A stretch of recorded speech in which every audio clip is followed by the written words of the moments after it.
Welcome to the Rural Dispatch, the podcast delivering stories from rural America. I'm your host, Allie Behrens. Headquartered in rural Iowa, I help run a nationwide livestock transportation company, and I'm here to bring you stories from the people who help shape this industry and our rural communities. Whether you're a trucker, livestock producer, or rural entrepreneur, this show is for you. Each week, we explore the realities of rural business life, from the highways to the fields and everything in between. So buckle up and let's dive into today's episode. Welcome back to the Rural Dispatch. I am really excited for today's guest, Olivia Harms. Olivia, welcome.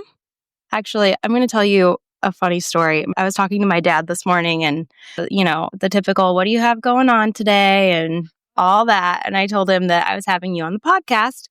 And he goes, well, what's her gig? And so I want you to tell people just in your own words, what do you tell people when they're like, the age-old question, what do you do? Yeah, what's your gig? Yeah. Yeah, well, I get to play traditional country music. Sometimes I get titled as cowgirl music, and I'm proud of that because I love that I get to come from a Western background. And so I travel around and write songs and play music for good people. I love that. Are you currently in Northern California? I am. I got married about a year ago, and my husband took me to California, a place I never thought I would live. Okay, so is he from California originally, I'm assuming?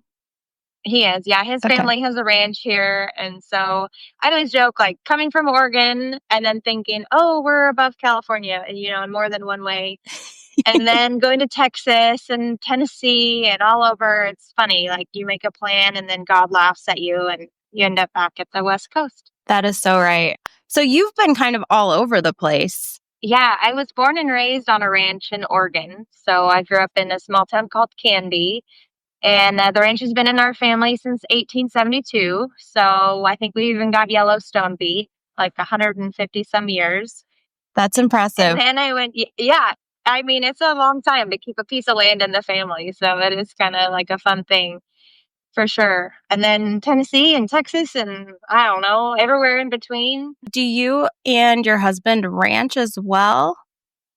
We do. Okay. Yeah, we do. We still are carrying on his family's cattle ranch. And so it's busy around here. And then my husband is also a welder. He has a fabrication company where he builds flatbeds and bumpers and all these fancy things that I'm still trying to learn. But he's just as busy as I am. Some people will be like, wow, how's he do with your busy schedule? And I just am lucky that I chose someone who is just as determined and hardworking as I am. So I think he misses me, or I know he does, but then he's like got his own stuff to take care of and stays really busy and chases his own dreams. Yes, well, I think it's so important to find someone that like matches your own energy too. I know. I don't think that I would have done well with that. Someone that just sat there and be like, hey, come hang out. Let's have another beer. Right. Yes. Too high strung for that. Yeah. Okay, so when you're home, do you help out on the ranch, or is that like his gig and getting my hands dirty? I definitely get put to work when I'm home, and I love it too. Since I came from a ranch and have the whole background, I love that I still get to have this part of my life. And even though I've moved to California, it's still something I get to do. And so even this Sunday, I think we're going to help some neighbors at a branding, and we do this stuff whenever I'm home, and they do it without me when I'm gone. And then I just can't wait to get back and get my hands dirty again. Yes, I love it. Well, yeah, it would be a shame to not put all your experience to good use. I don't know if I'm that experienced, but I sure try. I'm really handy with the backseat again. There you go. Well, I'm sure he appreciates having an extra set of hands too when you are home. Well, it is, it's nice, have a teammate and just do life together. It really is better than going it alone. 100%. So let's talk a little bit about how you were raised, on a ranch, and how that has kind of shaped who you are today. Yeah. So growing up, like moving cows and around the cattle industry, you really kind of learn to work hard. You have like this kind of grit that's instilled in you. Like you can't just give up on a bunch of animals. You got to be there for them, whether it's cold outside, whether it's a hot day, holidays, all the things. And so growing up knowing all of these things and like having a work ethic kind of instilled in you, I think really transfers over to music because, I got to work on the holidays. I got to work when it's hot. I got to work when it's cold. And if you want something bad enough, you just got to put your head down, work really hard, and make it happen because nothing happens without hard work or, a lot of time invested. We say all the time, like trucking is something that's in their blood, and like raising livestock, it's in your blood because it takes such a commitment. But music is kind of in your blood too. It is. It's so true where people say agriculture or livestock production. It is not necessarily as much of a job as it is a lifestyle choice. And I really feel like music is the same thing, like music, agriculture, rodeo. I know we all have our differences, but at the end of the day, there's a lot of work that goes on outside of like 9 to 5 hours. You're pretty much constantly going, you're constantly chasing it, constantly making sure that you're onto the next thing.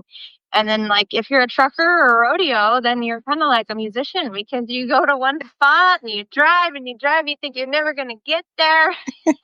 Then you arrive and you unload, load up, do whatever you got to do the show, and then you're going again. And it's like, man, I've been to so many little towns, but I don't think I've seen too many of them. No kidding. Like you're there one night and then you're back on the road. Yeah, it's so true. So I feel like we all kind of have that. If you're on the road a lot, whatever you're doing, whatever you're chasing, I feel like we all kind of have that same bond where we're like, we got to really love it to do it because it's not always that fun to just drive for hours on end. Oh, 100%. Well, and I'm sure that there's probably a little bit of a misconception that you just get to go out and have fun every night, but I'm sure there's a lot of work behind the scenes that nobody else sees. Oh, for sure. Yeah. Like getting up on stage and singing is the easiest, funnest part of my job. That's why I hustle the rest of the time. And it is like funny. Once in a while, people will say, well, oh, cool, you're home. Like, what do you do?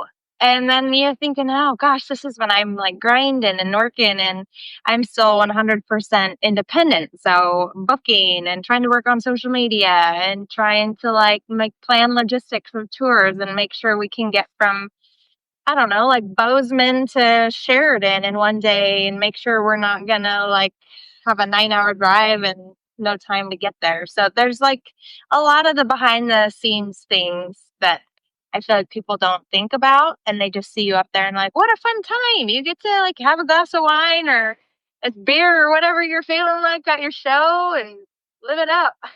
Yes. Oh, that is so funny. Like, yeah, you don't think about all the work, who planned the trip to get here and the whole business side behind it too. That's impressive that you're able to manage all of that. Yeah, it's not really my favorite part of my job either. I would love to hand that over one day, but when you're in the thick of it, you either don't do it and you I guess live on the fly or you just have to figure out how to make it happen and know that it's going to like be okay and you're going to have enough time to load in, sound check and get ready for the show. Yep. Everything usually has a way of working out. It might not be how you planned it, but it usually works itself out somehow. So That is so true. It usually does. Even in like the worst of times when I'm thinking, okay, what's the worst case scenario here? It almost always works out. I always remind myself, like, God has never put too much on my plate that I just crashed and crumbled and haven't been able to get through it.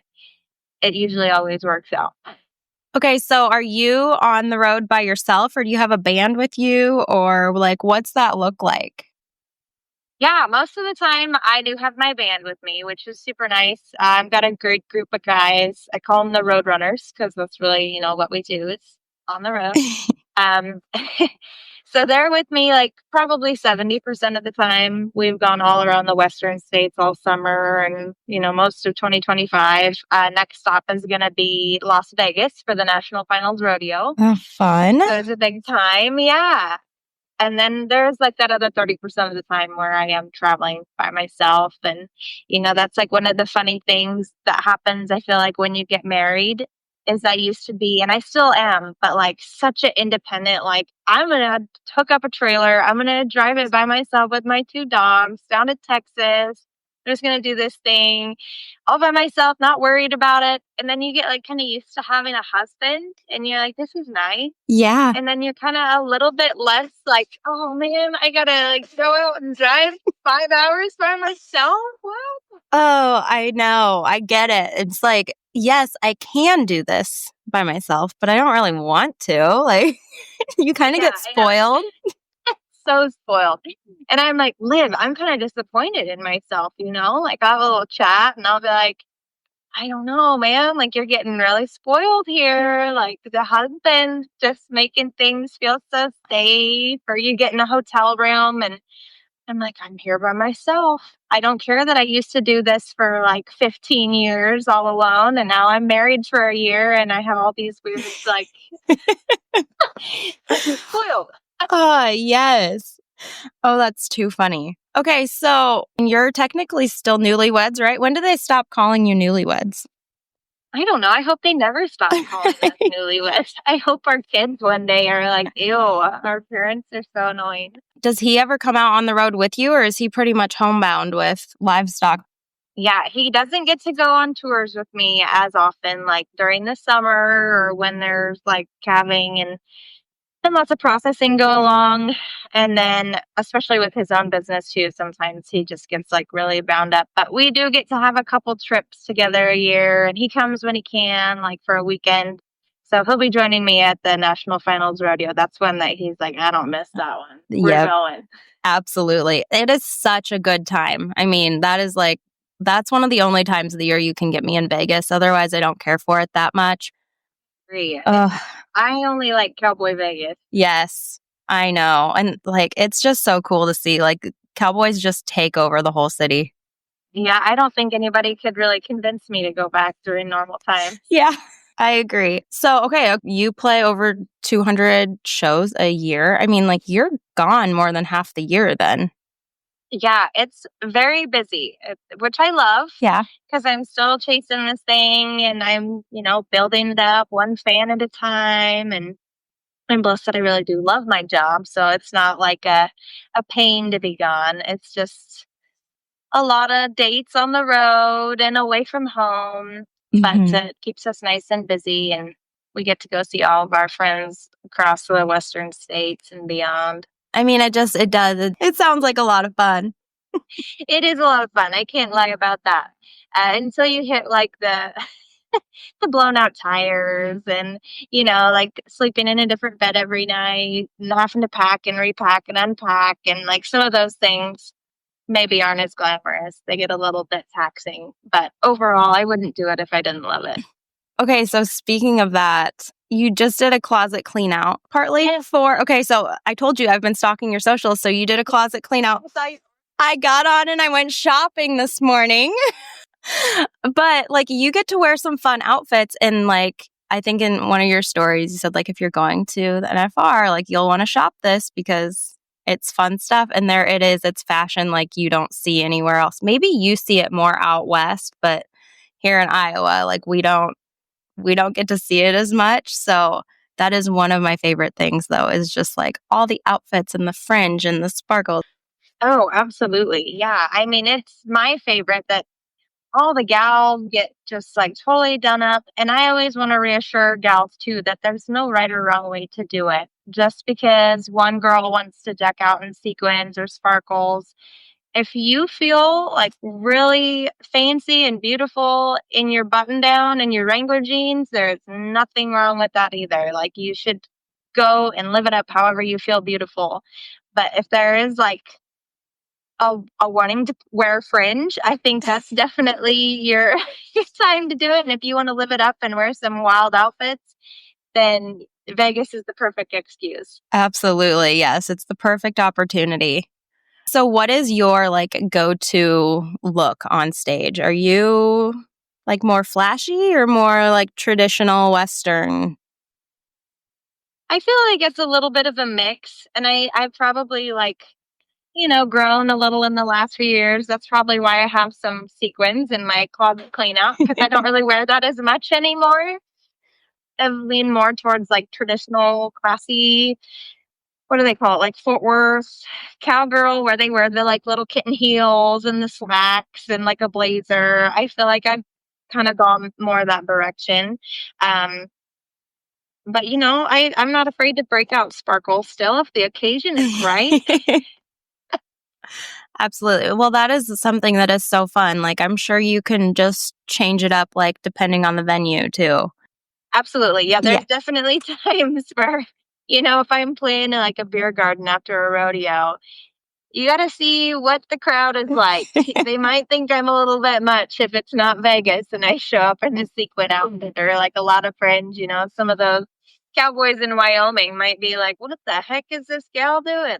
That is so true. How big of a challenge is that, like, reading the crowd? Do you have to really work to get some of them involved, or, like, what's your tactic when you get up on stage? I feel like the best thing I've learned to do is just talk to people and, like, try to engage them, let them know a little bit more about me, where I come from, tell them the story behind how a song came about, and then, like, slowly warm them up, tell jokes. I'm not a very serious person. All my band called me the queen of dad jokes, so I definitely have to put a few of those in there. But I feel like, sometimes you just can sense the energy of a room. And then sometimes you get really lucky and they're, like, totally into it. The mood is just, like, inspiring dancing, and everybody's having a good time. And then there's also been venues where it doesn't matter what we try. There's sometimes just doesn't seem like people want to get wild or even, like, slightly, spunky. They're just, they just want to sit there and be quiet and let us play background music. And so I think that is sort of the struggle when you're like an independent up and coming artist, is you have both still. You're Yeah. not always fighting it, Hmm. but then there are the times where you're humbled again and you're like, no, nobody here really cares. So we'll fight and try and see if we can make it through. Yeah, that would be tough, but you're definitely resilient. I mean, to get back up there time and time again, most people couldn't do that. Well, I don't know. Maybe I'm just a nut, but you have to have thick skin. Yeah. Anytime anyone asks me, like, what my advice is for a young artist or someone that wants to do this, along with the hard work and all those things we've talked about, is just you have to have thick skin, because you get told no. People will say, I don't know, you're boring, your sound isn't good, or I don't know, all sorts of stuff. And you have to just believe in yourself enough to say, okay, well, that was mean, but I'm going to be okay. And I'm going to get back up here and I'm going to do it again tomorrow. And there will be somebody that likes me. I love that advice because everybody's going to get told no, and you're not for everybody. You're never going to be. So No, that's the best thing just, you can discover, is you are not everybody's cup of tea. yes. You are not. And if you think you are, you're in for a heck of a reality check. Because Yes. sadly, even if you think you play country music, there's so many different genres now, just in country music, that there's going to be somebody that has something to say about it. Oh, yeah. I mean, just look at Beyonce and her country. I mean, it's Right. Might be different than ours, but it's still okay. She's proud of it. Yep, exactly. Exactly. Tell me, what has been the most surreal moment in your career so far? Yeah. Oh my goodness. I think it might be standing in the Ryman, like, on the stage, and just, like, looking out. I didn't get to play it yet, so I haven't achieved that check mark. But just, like, being there, standing on that stage where countless heroes have been and amazing musicians, and just looking out at an empty auditorium and, like, feeling in your heart, you're like, this is what I want one day, and I want this to be full, and I want to be standing right here again. Yeah. Like, this is where I belong. Like, you can feel that. Yeah. Well, and that's one thing. Like, there's always something more to work towards, right? Like, you've probably already achieved some of your dreams. Like, I can't even imagine some of the opportunities that you've had this far, and you're so young yet, and like what is to come. It's like that's such a fun thing to think about sometimes is, every day or year or whatever, you look at your list of things you're wanting to achieve, and every time that you make a couple steps, the achievements that you want, they grow a couple steps. And so then it's like this never-ending staircase. And sometimes if you don't take time to look back at the stairs that you've climbed, I feel like you're always looking ahead and being like, I just have so far to go and I still haven't really achieved anything. And so that's such good advice to like take a stop in the middle, look at the steps that you've conquered and achieved, and say, hey, you're not doing so bad. Keep going, cowgirl. I love it. So the road, okay, just give us the overview for people who aren't familiar with it, because it's a new show, right? This is like a first season. Yeah. Okay. Brand new season premiere. But basically, The Road is a brand new show that's come out to CBS and Paramount Plus, and it was created by Taylor Sheridan and Blake Shelton. And then the headliner of this first season is Keith Urban. And then we have a tour manager, which is Gretchen Wilson. And they went across the country and they hand selected 12 country musicians. So it wasn't like a tryout situation. I had never heard of this show. I was actually just sitting here on this couch like a year ago, and someone called me from Taylor's casting team and they said, hey, we're putting this show together. We like your music. We're wondering if you'd be interested. And of course, I like fell to the floor and I was like, yes, absolutely. But we went through the process of the casting and like finalizing everything. And so then the basis of the show is the 12 of us go on tour with Keith Urban. We're living on a bus. We're like traveling down the road, and we all get to have a turn every night opening for Keith. And then his fans that come to his show, unbeknownst to them, they get to hear the 12 of us open for him.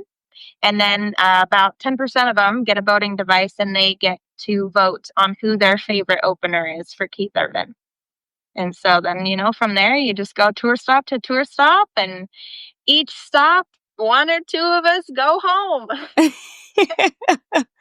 I mean, what a cool experience, though. You get to just like really get into the big time. Oh, my goodness. Yeah, no doubt. Like to be on the road with some of these amazing artists, like the 11 that I got to tour with, I couldn't believe that my name got to be on the roster with them. Because there's some top quality people and musicians, and like I'd heard of some of them before, so I was like, I don't know how I managed this, but that was a like stop on the staircase, look back, and be like, good job, Liv. I don't know how you managed to make it here.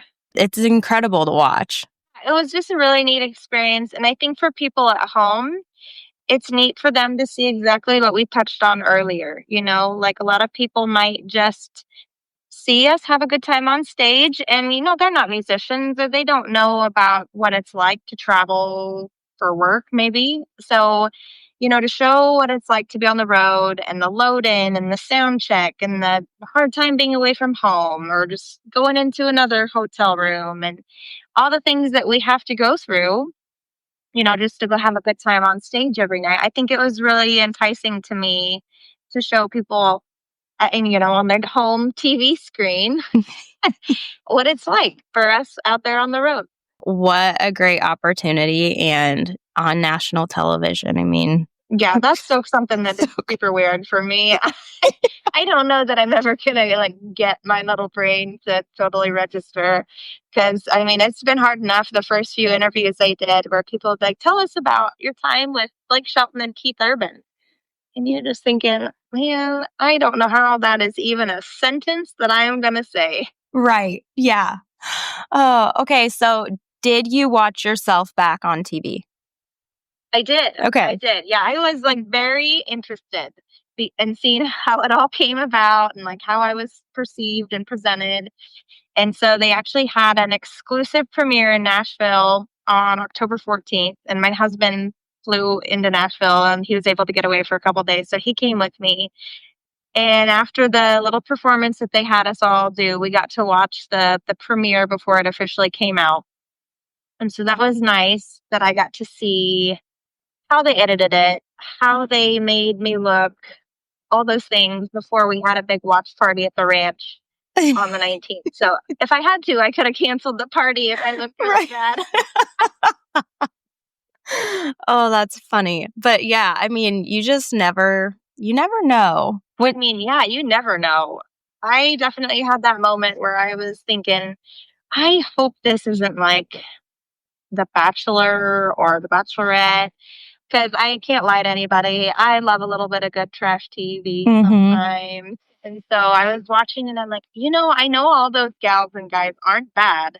I know sometimes they take a sentence and chop it up and turn it some totally different way. And so I Yes. was so relieved when The Road did not do that. There was no bad eggs. Everyone on the show was fabulous. Oh, I'm good. grateful that they didn't make us look. Yes. Well, I mean, and with Taylor Sheridan and Blake Shelton, I feel like you can't really go wrong. Like, they kind of get it, right? Like, they've done an incredible job in the TV industry. So I think you were in good hands. Yes. Yes. Oh, that is so exciting.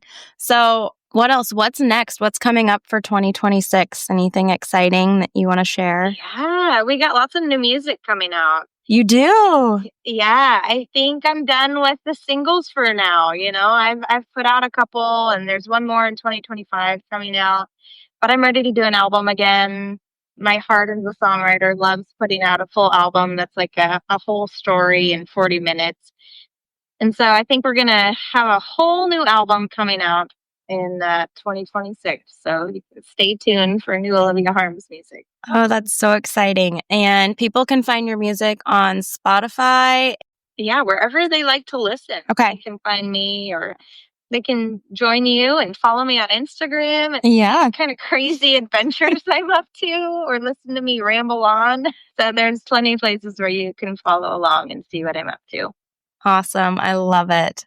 Well, thank you for taking time out of your day to do this and to share a little bit of your story. And it was really fun just to hear about the side of things that we don't always get to hear. Well, I appreciate you having me on. This was really fun chatting with you. Friends, go follow Olivia on Instagram, Facebook, stream her music. All the links are in the show notes. Thanks for tuning in to this episode of the Rural Dispatch. I hope you found something valuable to take back to your own operation. If you enjoyed this episode, please subscribe, leave a review, and share it with a friend. You can keep up with me between episodes on socials at Barons & Co., or join our email list on our website to get new episodes delivered straight to your inbox every Wednesday. Until next time, keep those wheels turning. We'll talk soon.